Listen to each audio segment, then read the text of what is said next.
Okay, so Thrilla in Manila 2 is coming October 29, and I've been wanting to find out more about Siyakholwa Kuse, and finally I got a resource person here, straight from South Africa, Hayden Jones, and I want to ask you straight, Hayden, does Kuse really have a chance against our very own Melvin Jerusalem? Tell it to me straight. Well, I mean, according to Siyakholwa Kuse, what he told me at the airport was not only is he going to win the fight, but he's going to stop Melvin Jerusalem in the late rounds of this fight. So he believes that he can actually go there, upset everyone in the Philippines, and come home and bring the belt to South Africa. That's what I want to hear. But we'll talk more about that after this intro. Here comes the boom, boom, pow, Powcast Nation, stand up now. Get ready for the truth, Powcast, the pioneer, the original Pow. Sports updates, join Powcast Nation. Powcast Sports number one. Powcast Sports, the number one independent sports voice in the Philippines. Powcast Sports. If you're new here, don't forget to subscribe and hit the notification bell. Before that, I just wanted to say to everyone that the tickets for the Thrilla in Manila, here it is already available on ticketnet.com.ph. It's very cheap, 100 pesos, 75 and 50 pesos. See you all on October 29. And Hayden, so thank you very much. I've been looking for a resource person. I saw your interview. I think you're one of the good resource person to talk to us about Siyakholwa Kuse, who's actually arrived already here in the Philippines. Yeah, he got there nice and early, and I think that's sort of the conditions you have to get used to them. And I think Siyakholwa is the first time he's ever traveled internationally. Remember, as a professional boxer, he's new to this type of territory, and it's going to be hostile territory for him because it's not just is he going away from home, he's coming to the champion's home. It's not neutral grounds. It's Melvin Jerusalem at the end of the day, who's defended his title on multiple occasions. He's been there. He's seen other guys that Siyakholwa Kuse has never seen before in his career. So it's going to be a huge step up for Siyakholwa. But, again, he's a young, hungry fighter, and that's always dangerous. Yeah, well, you know what? Young, hungry fighters, and technically for us, he's a little bit unknown. And honestly, here in the Philippines, we talk about this fight, and we see Melvin Jerusalem as the heavy favorite. Now, Kuse is coming here. He has only 9 wins, 2 defeats, and 1 draw. Well, Melvin Jerusalem has a lot more experience. Talk to me about what do you think is the chance? I know I saw the interview because he was very confident together. I don't know, was he the manager? They were confident they're going to bring the belt, but easier said than done. What do you think he got? Yeah, look, in terms of the camp that he's had, of course, he's just beaten Samuel Silva as well from the Philippines. Yeah, who Filipinos. was seen as a really good test for him. I mean, Silva came with a record of 20-2.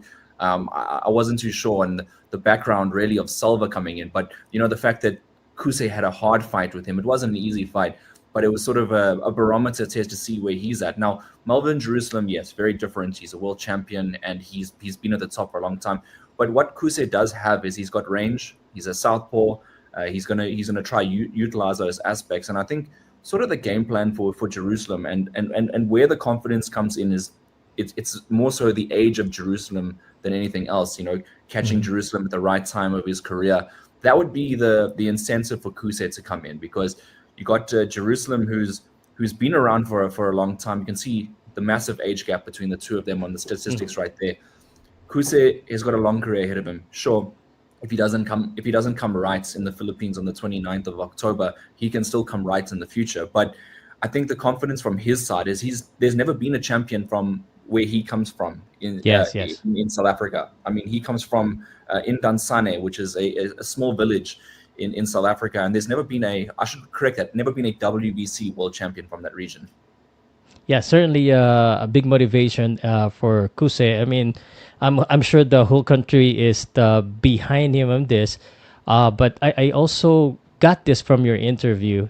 Does Kuse actually believe that he can win? Because here in the Philippines, the reason I'm going to say this is that when we go outside the country, and just being frank with you, when we go to South Africa, Thailand, and other countries, it's rare that we win by decision. But he was clear he would try to win by decision. Does he really believe that he can win by decision away from South Africa?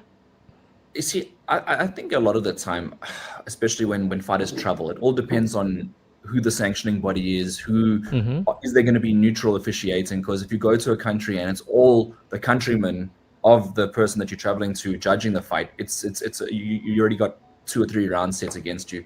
I think in this case, the WBC, I suppose there should be two judges from each country and probably a neutral judge. That's usually what occurs. I don't know what the setup will be, but home crowd bias as well can sway the judges. Sure. I get that.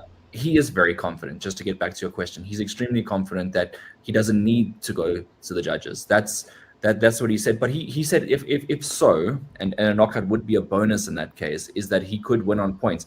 But again, easier said than done. The champion isn't just gonna be there and invites a miracle story to come along. He's gonna really have to work for this one.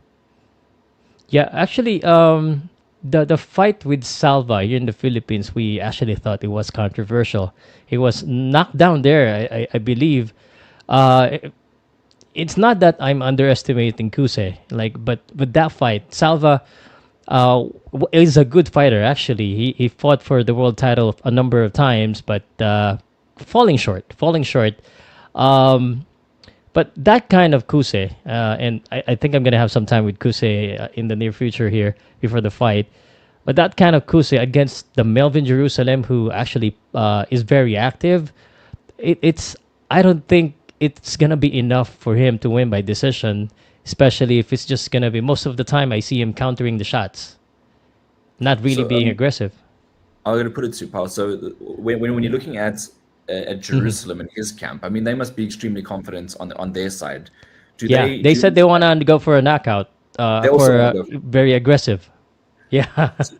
And from what you've seen of Kuse, I mean, he got dropped by. You mentioned he got dropped by Salva. I mean, do you think Yes. that he now gets even worsely put over by Jerusalem? Well, actually, I think they're both of them are different fighters. I'm not saying that that could happen, but the way I've spoken with when I spoke to Melvin, because Manny Pacquiao is gonna be watching, and he wanna put on a show. He wanna impress, so he's gonna try and do that. But they have two different styles, I believe. Although generally the style of Filipinos are always aggressive and come forward. Um, I think uh, I think your guy Kuse was a little bit confident on that fight, but this time I think he's gonna be real cautious, coming into this fight. It's a world title, so obviously I think it's gonna be a different approach. Yeah, what was interesting as well is the previous camp for Kuse. He had recently just changed camps as well, so I think there was a little bit of adjusting going on there, a little bit of in between different styles, and there's a drastic change between the two trainers that he was previously operating with and the one he's operating with now. The styles have Ah, changed. I think you're going to expect a more aggressive Kuse this time around. I think that he is that type of fighter now, from what I've seen, and I don't know. I'm sure you know of the Malajika brothers. They've been helping yes. him with sparring, and they also are super aggressive and super come forward. So Wow. they're in the same camp. So that we can expect a lot more aggression, I think, from Kuse this time around. I like what I didn't know that, because of obviously we're gonna be basing our thoughts and analysis based on the previous fights, Yeah. and from the previous fight, he doesn't seem to be that kind of fighter. But you mentioned it's gonna be he's probably gonna change. We don't know that, especially right now. I think because always on the mindset, if you're the one going outside the country, you gotta be aggressive. Um, but do you think in the Philippines we see it like maybe 80-20 or 70-30? Is it that far, you think? Or I mean, from your perspective, how would you slice the pie? I mean that's I think that's a rough assessment. 80-20 is quite broad. I think maybe 60-40. You know, if I had to go 60 back, yeah, because I mean for Jerusalem or for Kuse? for Jerusalem, I definitely think for Jerusalem. I mean, look, you can't ever disrespect a champion that's been there and done that and done it on multiple occasions. Even if you Kuse's camp, I think you gotta be confident. If you're not confident, you can't go in and do anything. But at Yes. the same time, from our point of view, where I can sit back and actually analyze the fight without the emotions in place, without anything like that, I think it could probably be a 60-40 for Jerusalem. 60-40. But obviously the camp is done. They already have strategy in place. Whatever we talk here, Yeah.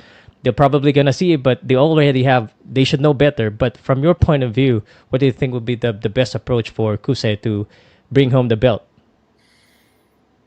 Yeah, it looks like he's going to have to match Jerusalem. I think you're going to have to match the pace. You're going to have to try counter him effectively, and the timing is going to be absolutely impeccable on the night. If it's not, he's going to end up either being stopped or he's going to end up just being outclassed on the evening. So it all depends on how he reacts, also to the punching power of Jerusalem.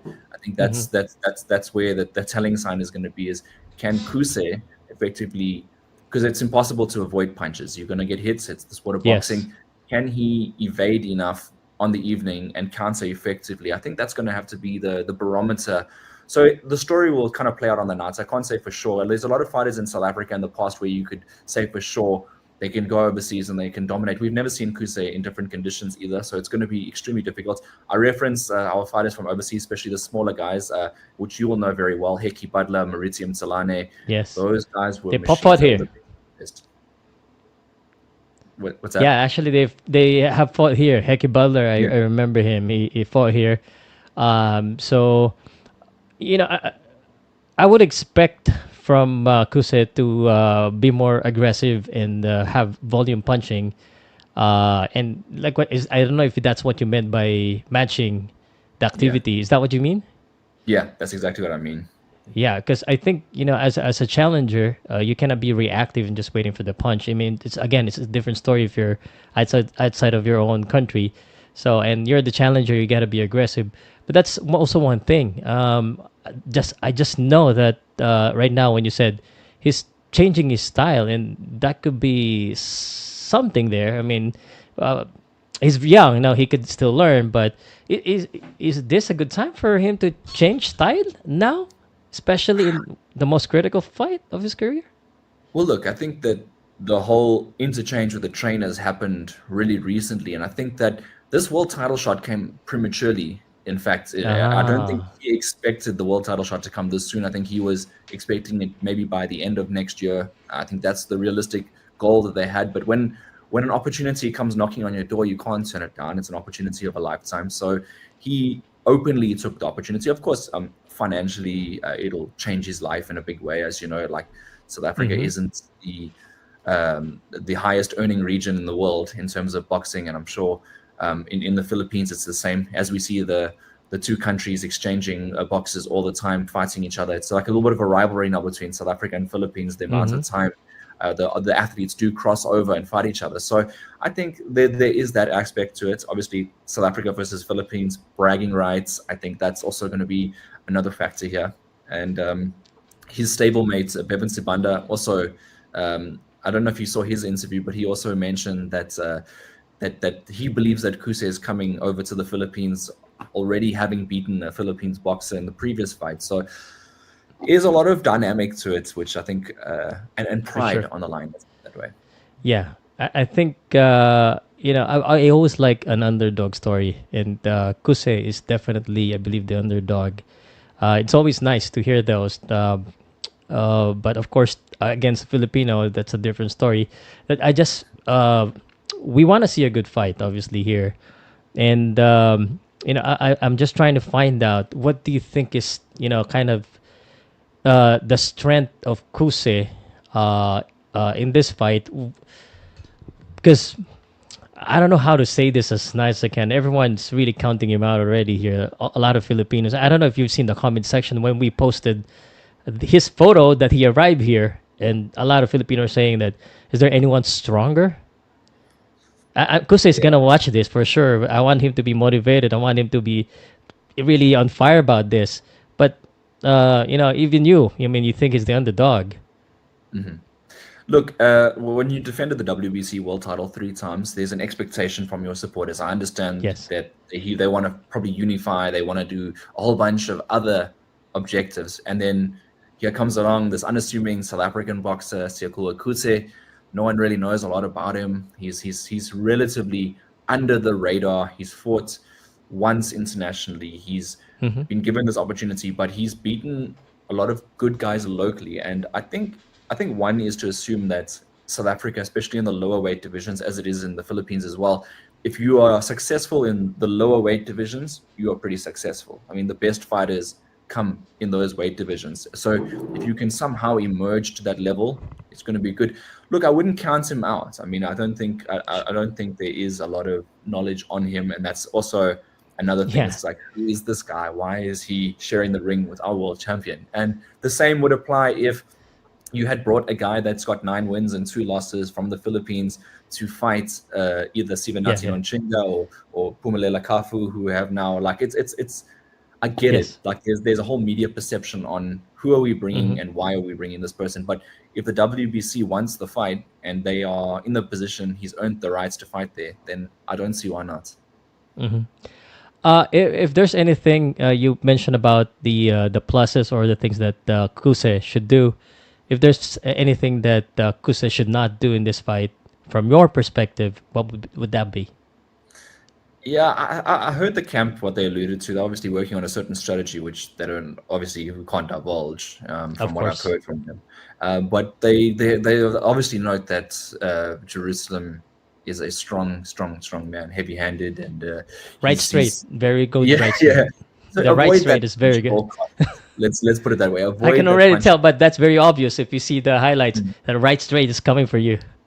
Yeah, Go so I ahead. think I Sorry. think they got to be really careful, but also not overly cautious because you can't let the champion just establish dominance and survive for an entire night. That's not going to be the strategy that's going to win a world title. That's going to be a strategy of trying to go the distance and just say that you share the ring with a great boxer. And I don't think that's what they're aiming for. I think they're aiming for something a little bit more higher than that, and they want to bring. Mhm. I don't know if you saw the airport clip, but they really they want people to come home and cheer for our athletes when they come home. So in South Africa, typically our athletes are not the most well supported because boxing over time has not seen that sort of reception as it has been in recent years. There was a bit of a decline. South Africa doesn't have as many world champions as it used to once to have. So if this opportunity comes and Siyakholwa Kuse wins this WBC title, it'll still be huge for the country. Yeah, yeah. Actually, that's one thing I was gonna ask you. This is obviously in the Philippines because this is part of the celebration of the Thrilla in Manila. It's big here. Do you know how big this fight is for South Africa? Is it that big, or how would you rate this? So because Kuse is not he's not out there, he's like limited on social media. It hasn't been a massive sort of surge in South Africa as to him traveling. And I understand, like us boxing purists will understand the occasion, the 50th anniversary of the Thrilla in Manila. Manny Pacquiao is going to be there. There's a whole lot on the line. So I know the Philippines must be buzzing right now. I haven't got that reception from South Africa that it's buzzing. You know, that's where in recent times we have had especially the time when the last time when Nonshinga went to fight Yabuki in Japan. I felt that there was Yeah, a yeah. surge behind him. Since that time, and when Kafu beat Tanaka, and then now fought Bam Rodriguez, since then it hasn't really been explosive in South Africa. And I don't think Kuse, because he's not like those guys, he doesn't speak much. He's very quiet. I suppose when you get an opportunity to talk to him, you might get 5 words, 6 words out of him per answer. He's not a big talk at all. I can try. Filipino the same. Likewise is the Filipino. But you think if he wins here, he'll get that kind of attention. Does this I win hope gives him that attention or not yet? it all depends on how everyone's different when they It's a become world champions. title. Yeah, look, WBC as well. Look, that's the other thing to consider. Like in South Africa, it's considered very highly if you can win that belt. Everyone talks about the belt because we've only had a handful of WBC world champions. We've had a lot of IBF world champions. We've had a lot of WBO and WBA world champions, but the WBC has not really been captured a lot in South Africa. So I think that Oh. might cause a lot of news. Okay. Well, you know what? I'm from the Philippines. I would say if he beat Melvin Jerusalem, this should be a big news in South Africa. Coming in as the underdog, everyone's looking like he's not gonna win this. If he wins this should be a big news for South African boxing. I would think so. The one issue is that there is a limited amount of boxing journalists in South Africa, so there hasn't been a lot Oh. of attention brought, especially when it's kind of the case of when a boxer comes from overseas, if I don't cover the story, it's not really documented. So that's the sad reality of the sport. So Melvin Jerusalem, yes, he's a great fighter. Everyone knows he's a great fighter, and this is going to be a massive one. Sort of reminds us of the time when Maurizio Talane had fought your man Nonito Doné. I think that's kind of like the barometer test. I don't think Kuse is Maurizio Talane. Don't get me wrong. I think that there's huge gaps and levels to obtain first before you can get to that level and even be mentioned in the same sentence. But if he wins the world title, all good to mention his name in those breaths. Yeah, they should. I mean, if there's any South African, even Filipino journalists or vloggers, content creators, they should mention Kuse if he wins this one. Now, you brought up Nonito Darare and Talane. For Kuse, obviously this is really big for him. His camp, he's all been training in South Africa, in your region. Is there anyone who particularly that helped him that that we know, like in the boxing industry, like someone popular that's who sparred with or anything like that? I think they've kept the camp really small for this one. They haven't really gone out and opted for expansive names, international sparring partners. They haven't really done that. I know that the Malajika brothers have been of great assistance to them. They obviously are bigger than him, so they are junior bantams and bantams, so they are up there. But that's also sometimes good sparring for guys that are going into world titles. They need some bigger guys. Bevan Sibanda was one of the sparring partners. He unfortunately had an Achilles injury in his camp. He's the IBF international strawweight champion. He had an Achilles injury, so that's going to rule him out probably until June next year, unfortunately. So that was a massive letdown in the camp because he would have been a much better option to be sparring with for the likes of Jerusalem. Bevan's very explosive, very good from Zimbabwe, but of course he forms part of their camp as well. And I noted as well that I think Jerusalem's doing his camp in Japan as well. So yeah, he did part of it in Japan and in Cebu, now in Manila. Yeah. So sorry for jumping back and forth. This is the one that I was gonna ask after you said about the media. In the Philippines too, or in the world, the smaller guys doesn't really get that much attention. Obviously, this is the smallest weight division. I was gonna ask you, is it because he's a really small boxer, or is it really boxing is like not really big in South Africa? And how big is boxing compared to, I don't know, other sports that are bigger? Like how many percentage is boxing popular in South Africa? I'm just curious. No, I'll give you a great barometer because the stats got released recently. Boxing in I think the 80s and 90s in South Africa used to be the second biggest sport behind football in the country. It's now number 8. Not surprising. Football number 1. Football number 1. And now boxing's dropped down from number 2 since then to the current day to number 8 in the country. So I think it's taken a massive drop off. Wow. And I think, and there's a good reason for it. I think the national broadcasters have sort of dropped the sport as a whole, and that obviously denies funding to promoters that therefore reinvest the money into creating and generating new boxers. Our amateur systems are currently failing dismally. We haven't produced even a participant in the Olympics since I can't even remember the last time. Like it's actually an embarrassing figure. That's why there haven't been that quality of professional coming through the ranks. It's because of the drop off. But we do have 1 or 2 guys that still somehow manage to get in, and it's often due to good management and good training that we do have here in Johannesburg. But why is that? There's been a lot of investment in the 3 now major sports in South Africa. So it's rugby, soccer or football, and cricket. Those are the 3 major sports in South Africa. Those have got a lot of the investment, and they get all the broadcasting. As you see, I don't know if you follow the other sports, but rugby, South Africa's won more world titles than anyone else. The Rugby World Cup, football, we just qualified for the FIFA World Cup, and the cricket, obviously, we're always up there with the best in the world. Because you're always winning. Is it? Would you contribute it to because they win first, and that's why the broadcasters, the sponsors are going there? Or because boxing hasn't really been that good and that's why they're shying away, or vice versa? Well, the thing is, South Africa's produced more boxing world champions than any other code in the country. Boxing has produced the most world champions in our country. Mhm. So it isn't.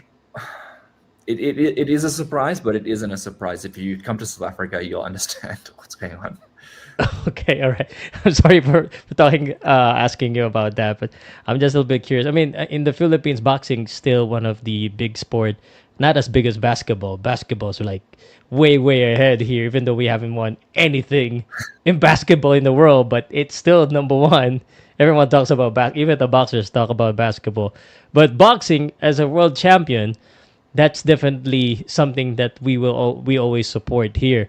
So I was just assuming that this guy, Kuse, coming here would have an internet or a broadcaster with him. So is this going to be shown in South Africa? It is going to be shown. As of now, there's a streaming platform that have secured the international rights Mhm. for this tournament. We are waiting on the national broadcaster to see if they were going to pick it up, because if they aren't, then the streaming platform is going to be available on IME. It's a IME streaming. They've come on board for this fight to make sure that the South African fans can watch this fight as well. Yes. Obviously, I they don't should know. have one because that's what happened when Filipinos go abroad. If it's a world title, at least a local distributor should, Yeah. broadcast it for the country. Yeah, it's important because that's the only way they're going to be able to watch this fight. And of course, it is going to take place on a Wednesday. So I think a Yeah, lot of people in South Africa, it'll take place during the day. So a lot of people will be at work, but I think a lot of people might be taking strategic lunch breaks around that time. I like that strategic lunch break. Well, there's only one South African fighter fighting on this card, but my final question to you this on this one. Thank you very much for for taking this time. If you can, what is your final prediction? What do you think would happen in the fight? I'm gonna go with Siyakholwa Kuse. I Yeah, think what will that happen? Hmm. yeah, I think that his method to victory would have to be a late stoppage. I think that there's no ways you can't disrespect the champion and say he's gonna come out there, he's gonna stop him in the first couple of rounds. I think that's not gonna happen. I don't think Kuse's also got the punching power to do that. I think he's more so gonna have to wear down the champion, gonna have to stay in there and grit out an extremely tough period of time. I think that coming to the champion's backyard is not going to be the same as the guys coming to his backyard where he's used to. Now he's going to have to go work for this really hard, dig deep, and we're going to see whether he has heart. But my prediction is a late stoppage from Siyakholwa Kuse. Yeah, well, I agree with the process. Obviously, I think that's the way to win. I just have a different idea on the result, obviously. But we Obviously. support both of them. We support both of them, and I just one thing is I just wanted to see a good fight. They're the main event. I think there are some bigger guys that are there, the other prospects that are there, but Manny Pacquiao have chose this to be the main event, so he must have great expectations for this fight. Anything else that you want to ask or say about this fight? I want to ask you a little bit about other things, if you don't, if it's okay. Yeah, no, 100%. Look, Anything about this fight? this fight is going to be a great fight, and I think obviously the fight is made for Jerusalem to shine. I mean, Manny Pacquiao wouldn't put on Mm-hmm. Jerusalem if he didn't think that Jerusalem was going to win the fight. So he's very confident that Obviously. Jerusalem, Mm-hmm. yeah, does a good, like, puts on a good show and does really well for the home support. So I think that's going to be an interesting fact. Kuse is more there to sort of spoil the plans. I'll put it that way. I think that's the narrative of if he does do it, it'll spoil the plans of the Thrilla in Manila 50th anniversary. I don't think it'll go down too well if he does win that. But obviously, from a South African point of view, it'll be a massive win for the country. For sure, and I agree with you. I think it's a big win if he can upset Melvin Jerusalem. He's gonna be part of history, and is gonna be real popular in the Philippines because he beat our champion during the celebration with Manny Pacquiao watching in the historic Araneta Colisum, which is one of the biggest stadium here in Manila. So, uh, since I got you here, if you don't mind, you mentioned, of course, Nochenga. I've seen him because he fought Filipinos. Are there any South African boxers that you can share that I should, as a Filipino or an international boxing journalist, should check on? Who Yeah, who do you think, you guys? There is quite a few. I'm going to mention the smaller weight divisions because if you're asking me from a Filipino point of view, that's where a lot of the Filipino boxers do operate in the smaller weight division. So Sivanati Nonchinga, of course, he's fought Araneta. Maybe they'll Yes. line up again in the future. I do expect them to line up again in the future, especially if there's a Mm-hmm. world title on the line. Pumelela Kafu, who just came up recently, he's also a big name. Ricardo Malajika, that's another name that you should get familiar with. Okay. Siko Tole. I know it's going to be a difficult name to pronounce, but I'm writing he's this down. yeah, he's Sikonatole? another big name. Yeah. So I think he's a junior bantamweight. He's 20 wins, 3 losses. He just fought for the Eliminator last year in Mexico, and the guy went on to win the world title. So he lost that one by split decision. So I think he's obviously in Mexico. So 3 Mexican judges. We spoke about that a bit earlier about Yep. home bias. And then there's let me think. Lorato Lightout Glamini. He's a featherweight. I He's know. I fought heard of Dave him. Pelosa as well in Saudi Yeah, Arabia in Damini. 2000. Mm-hmm. Good fighter. Who else is there? Landile Eke. He's getting a shot at the IBF world title. There you go. Yeah, I remember. I was gonna ask Landile Ingsheke. So Is that right? there's a click in the name, so it's a local name. It's Eke. Eke. It's you have to have like the local click in the. Sorry about that. No, no, no. We've been talking about him here because he was supposed to fight our Filipino prospect, but so I was joking with the manager. Just a quick side story. So he was Yeah. supposed to fight Kenneth Lover, a prospect for the uh, kind of the eliminator. So I was asking, did he chicken out? No, he didn't check it out. In Sheke, kind of playing with the words, he didn't check it out, but he got a better opportunity. Obviously, we understand. So I'm taking this note because I'm sure most of these guys are also gonna try and fight the Philippines. So I gonna do a heads up study on them. Very, very, very soon. I think that they all the fighters that I mentioned are either on the verge of, getting another opportunity to fight for their world titles or eliminators. They're all within the top 10 of their sanctioning bodies, respectively. So those are the relevant names. Everyone sort of on the upcoming scene, they're a bit further back. So I think that it's a bit hard to mention because we don't know whether they'll get matched in the near future or not against fighters in the country. But I think that ultimately the best tests are sometimes that international test between South Africa and Philippines. I think that's a good barometer test for both sides. I think both sides the styles are vastly different.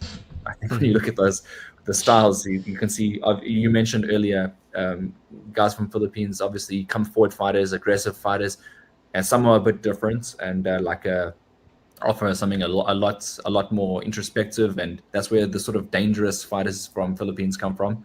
The ones that can do that little bit different. But we have seen a lot of come forward fighters. But we love pressure in South Africa. Like the pressure fighters they bring out the best in the style of South Africans who are most often than not effectively counter punches. Yeah. One more thing, and this is gonna be a little bit controversial. I'm gonna be speaking for the Filipino fans. We felt sometimes because we Filipino boxers go there, we don't get that decision. Even like, talk to me about it. I don't know how to ask it, but I just want you to tell me from your point of view, because there's been a lot of complaint about not getting the favorable side of the decision. I don't know. I know you're not part of it because you're a journalist. As a journalist, has there been any kind of fight where you felt you don't have to mention the name? I don't want it to get you into trouble. That I think the visitors should have won that fight. There's been, it all depends on what you're looking at, and I get it. Like, if you're a fan that looks at a boxer's ability coming forward, or if you're appreciating Yes. the sort of the other side of boxing, which is the make you miss, make you pay, there's a whole lot of fights There like you go. that, and I think your small hall shows, the ones that we have here, is more often the non-televised type events that things like that can happen, and I agree that.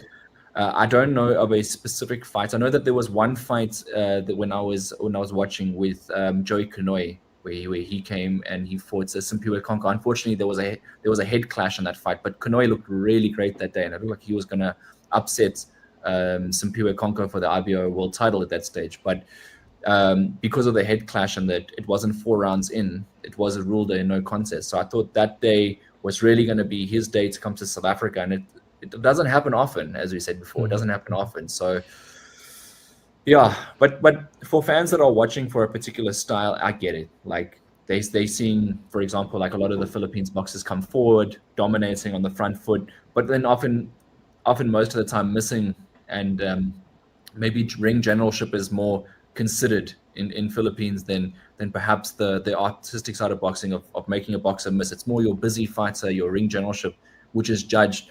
And I think that it all depends on where and which seat you're watching the fight from. Yeah, but it's good that that came from you. Actually, I've tried to explain that to a lot of fans. Obviously, our eyes are trained to see boxer punch, boxer be aggressive. We don't see the boxers not getting hit, and that is also a score. And you know, I've attended some seminars about judging boxing, and you don't only score the punch that hit, you also score if you keep missing, so you score it on the other side. But you know, of course, obviously the Filipino fans, most of them doesn't appreciate or see that, because I mean that's one thing that's boring.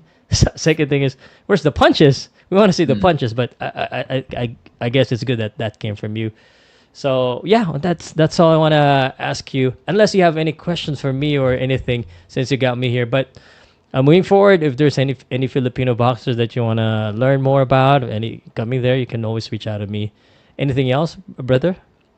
Yeah, I mean, obviously this event is massive. And thank you also for having me on the show. I really do appreciate your time and getting an introspect and perspective on Siyakholwa Kuse. Just maybe for the South African fans that'll be watching this as well, if you could give us just an insight maybe of Melvin Jerusalem, how his camp has gone, and how he sees the fight personally coming into this. Sure, sure. So Melvin Jerusalem, I know him for a while now. I've attended and I've seen him train and fight. First thing, the mindset is very motivated and inspired. This is the second time that's going to be defending his belt here in the Philippines. First one was really awesome. He defeated the Mexican. It was great. Manny Pacquiao was there too, and he said he wanted to defend it again here and put on a show in front of Manny Pacquiao. So he's very motivated. That's one thing for sure. He had training camps in Japan, and his team, Zip Zanman, that's the name of the team. They've been really working hard for this. I think it's very well conditioned. There's not a lot of before. I see a lot of footage right now. There's not a lot of footage, but I know because I've seen him. He's 100%. I think he can go the full 12 rounds, but expect him to be aggressive because Manny, he said he want to impress in front of the crowd. So I don't know how durable Kuse is, but if he is, it's probably gonna go to 12 rounds. But I don't think for the South African, just real talk, I don't think he can outpoint or outwork Jerusalem from the way I see. Man, he's just so conditioned. That's fair enough. I think that's fair enough. That's a fair assessment. I mean, if you watch Jerusalem over the years, that's what we come to expect. Yeah, he's gonna come forward. That right straight, that's gonna be the. I mean, everyone knows it. We've seen it a number of times. But hopefully, Kuse would return back and give us a good fight. I think even if he doesn't win, even if Kuse comes short and Jerusalem ends up being the champion, I think from a South African point of view, especially for a young up and coming fighter, for him to put in a good fight would be That's acceptable. all we want. Yeah. Yeah, I don't think if he gets stopped in the first couple of rounds, I think it's going to be tail between your legs, quite plain back. No one's going to receive him at home. That's the reality of the sport. That's if you don't put on a performance, a lot of people look at it and they say, well, if you put a great fight on, we'll respect that. If you don't put a great fight on, it's going to be a long journey back to the top. That there you go. And would certainly respect him whether he wins or he loses, as long as he give us a great fight. I mean, that's all I'm asking for South African. And maybe it's also a good time if there's any South African or fan of Kuse in the Philippines or in Manila. You know, you're probably gonna be outnumbered, but come join us at the Araneta Coliseum. Try to cheer for your man. So I mean, this big. Usually, Philippines is on that side of the story. Now we are on the favorite side. So, yeah, Yeah, the shoe is officially on the other foot. It's yeah. All it's right, amazing. I'm gonna end this conversation. Anything else? Did I answer your questions? Everything. Thank you so much for having me on. I really appreciate obviously giving our perspective, and I hope your audience enjoyed this episode and really saw some insights and some value in what we had to say about Kuse today. Thank you. I'm not gonna let you go without promoting your channel. Maybe your Filipino fans could subscribe. I forgot about that before I end the Oh, recording. Go ahead. thank you so much. Yeah, it's on YouTube, SA Boxing Talk. Follow all things South African boxing. Of course, we go behind the scenes. We travel internationally. Not this time. I would have loved to come I this was. but the next one will definitely come to Philippines and enjoy it. So we've been all around the world with the South African boxers, especially the guys that are fighting for world titles. Look forward to it. Please again hit that subscribe button on SA Boxing Talk YouTube channel. You can follow us on all platforms. We are available everywhere. So thank you very much. Thank you. I'm gonna try and tag you so that people can follow. Thank you, Thank you. Hayden. Thank you. I'm just gonna end the recording. Stay there. I'll Cool. talk to you.